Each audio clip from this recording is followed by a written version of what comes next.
তোমরা যারা এসএসসি 2026 পরীক্ষাতে রয়েছো, তোমাদের ঈদ নাকি পরীক্ষা, কি কি করবে, কি কি ভুল থেকে বিরত থাকবে, কিছু বিষয় তোমাদের জানা অবশ্যই জরুরি। শিক্ষার্থীরা যে বিষয়গুলো জানলে তোমরা অবশ্যই তোমাদের ভালো মতো ঈদটাও কাটাতে পারবে এবং তোমাদের ভালো প্রস্তুতিও নিতে পারবে।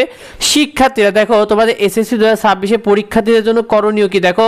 তোমাদের এসএসসি পরীক্ষা সাধারণত ফেব্রুয়ারি মাসে হওয়ার কথা থাকলেও কিন্তু এটা পিছিয়ে কিন্তু রমজানের কারণে ঈদ উল ফিতরের ছুটির পর তোমাদের 21শে এপ্রিল থেকে তোমাদের এসএসসি পরীক্ষাটা শুরু হতে যাচ্ছে। তো সেক্ষেত্রে তোমাদের রমজানে অনেকে ঠিকমতো পড়াশোনা করতে পারেনি, কারণ রমজানের ক্লান্তির কারণে, সেক্ষেত্রে রমজানের কারণে কিন্তু অনেকটা সময়ও কম পাওয়া যেত, যার কারণে অনেকেরই ঠিকমতো পড়াশোনা করা হয়নি। আবার ঈদের ছুটিতে তোমরা অনেকেই কিন্তু গ্রামের বাড়িতে যাচ্ছ। সেক্ষেত্রে তোমরা কারা কারা গ্রামের বাড়িতে যাচ্ছ ঈদের ছুটিতে কমেন্টে অবশ্যই আমাদেরকে জানিও। দেখো কি কি তোমাদের এই বর্তমানে করা উচিত এবং কি কি ভুল থেকে বিরত থাকবে এই বিষয়টা তোমরা জেনে নাও। দেখো তোমাদের ঈদের দিন কি করবে। দেখো তোমাদের অবশ্যই প্রথম কাজ হলো ঈদ উল ফিতরের দিন অবশ্যই ছুটি কাটাবে। তোমরা অনেকে প্রস্তুতি নিয়েছো ঈদের দিন পড়াশোনা করবে, কিন্তু না, শিক্ষার্থীরা ঈদের দিনটাকে অবশ্যই ছুটি কাটাবে, কারণ এতে তোমার হবে কি পরবর্তী যে দিনগুলো থাকবে না, এতে তোমার পড়াশোনার গতি অনেকটা বাড়িয়ে দেবে।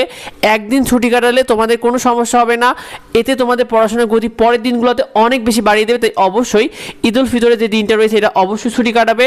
ঈদের দিন পড়াশোনা করলে তোমাদের মনে একটা বাড়তি চাপ তৈরি হতে পারে, তো যেটা তোমাদের পরবর্তী দিনগুলোতে পড়াশোনা করতে এটা ঘাটতি হতে পারে। তো সেক্ষেত্রে অবশ্যই ঈদের দিনে পড়াশোনা করার কোনো দরকার নেই। তোমাদেরকে যে যাই বলুক, ঈদের দিনটাকে তোমরা ছুটি কাটাও, শিক্ষার্থীরা তোমাদের মতো করে কাটাও।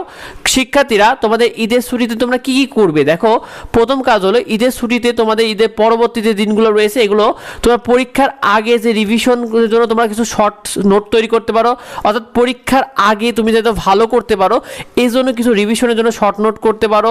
সেই সাথে তুমি কি করতে পারো, তুমি সাবজেক্ট ধরে ধরে রিভিশন করতে পারো। যে কোনো সাবজেক্ট তুমি রিভিশন করতে পারো, বা যে সাবজেক্টে তুমি দুর্বল সেটা সাবজেক্টগুলোকে রিভিশন করো, অথবা সেগুলো রিডিং ভালো করে পড়ো, অথবা এমসিকিউ ভালো করে পড়ো। তুমি কিন্তু সেইগুলোকে একটা সাবজেক্ট ধরে তুমি রিভিশন করতে পারো, এটা তোমার খুবই কাজে দেবে। সেই সাথে তুমি ঈদের ছুটিতে তুমি অবশ্যই তোমার নিজের যত্ন নিবে, পর্যাপ্ত ঘুম দিবে, কারণ রমজানে অনেকটা ক্লান্তি রয়েছে তোমাদের শরীরে।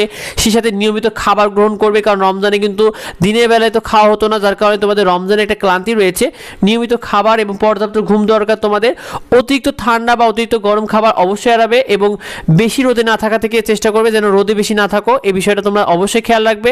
শিক্ষার্থীরা মানসিক প্রস্তুতি ও আত্মবিশ্বাস, তোমরা অনেকেই পরীক্ষার আগে অনেক দুশ্চিন্তা রয়েছে, অনেকে পড়ার টেনশনে পড়তে পারছো না, এই কাজগুলো থেকে বিরত থাকবে। আত্মবিশ্বাস রাখো, তুমি তোমার কাঙ্ক্ষিত রেজাল্ট অবশ্যই করতে পারবে ইনশাআল্লাহ। শিক্ষার্থীরা ছুটিতে কি কি থেকে বিরত থাকবে। শিক্ষার্থীরা দেখো ঈদের ছুটিতে তোমরা অনেকে 5-6 দিন ছুটি কাটিয়ে ফেলবে, এটা অনেক বড় ভুল, কারণ ঈদের পরে তোমাদের পরীক্ষা, আর পরীক্ষার পরে তোমরা অনেক বড় একটা লম্বা ছুটি পাবে। সুতরাং এখন 5-6 দিন তোমাদের হাতে অনেক মূল্যবান, এতদিন ছুটি কাটানোর দরকার নেই। ঈদের দিনটাই তোমরা সুন্দর মতো ছুটি কাটাবে।